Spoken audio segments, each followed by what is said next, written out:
Hello, rhinoceros fans. Although this doesn't look like a rhinoceros, it's supposed to be an ancient one.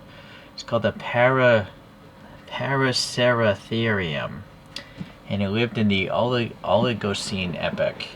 All right, and it is basically fossils have been found across Europe and Asia. All right, pretty big animal it seems. Let me get this hit the screen here. So these two little things are people, right? Maybe a woolly mammoth, a modern elephant, a modern rhino, but this is this thing. Of course, compared to the big dinosaurs, still pretty small, but still a big animal. I mean, a giraffe is pretty tall. This is like the height of a giraffe, but built like an elephant, it looks like. Some images there. Okay, so we got this computerized foam kind of thing here, and then let me get this out of here. You gotta be careful pulling these parts out. It's rigid plastic. If you snag something, it might break. So I want to just get this out first. That's a big bag. This is the biggest bag I've ever seen them use. Don't want to drop it. Alright, so you have this like card with the image from the box, and then there's supposed to be, you have to scan that and register the thing. And you can do this so by scanning this, but my phone says it's a dangerous site, so I'm not going to do it. If you can read Chinese, it tells you about the other three in the wave. And then you have this like postcard with it in the wild as a robot. Oh, look at this. What the heck? See, that broke. Luckily it... Alright, interesting. I can glue that back.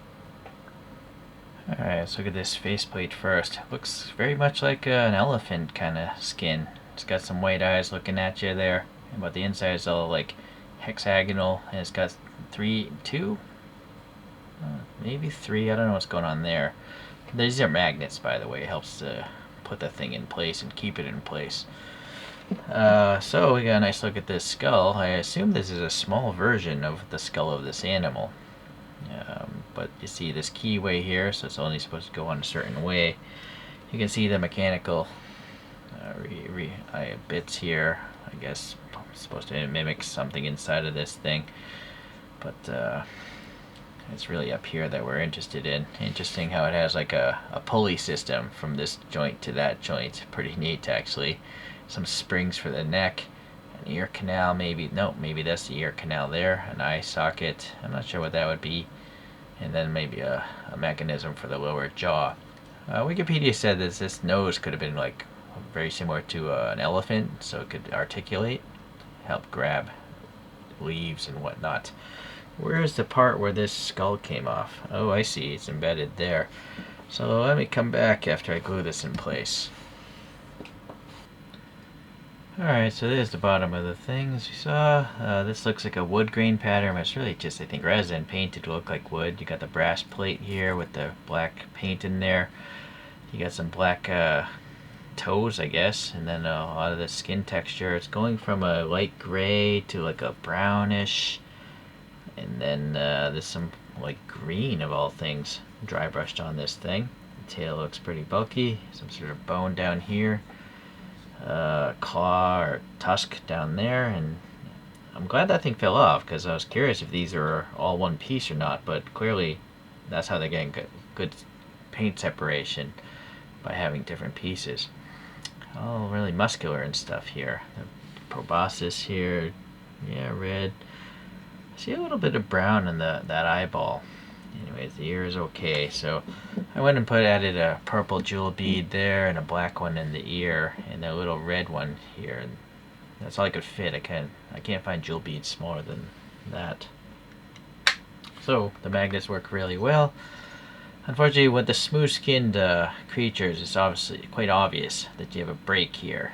You know, they did the best they could. Here it's pretty good because just the shape of it, but yeah, this is all quite obvious. The face is not really obvious, though. Not so bad. It's got a really funky face. Anyways, let's pop that up here. And I actually do have another rhino. Let's see. Hold on a second. From the Pleistocene in Eurasia, we have the Colodonta. This is from the first wave, I think. It's known as the woolly mammoth. Not the woolly mammoth, I'm sorry. The woolly rhino. So just imagine a hairy rhino. Alright. So I guess that's gonna do today. I gotta try to get that other rhino. Megalocorpse, I already forget what it's called. Alright, well, you can look up a review of that later. Interesting to learn of these creatures in cartoon form. Well, I appreciate you guys watching. We'll see you the next time around.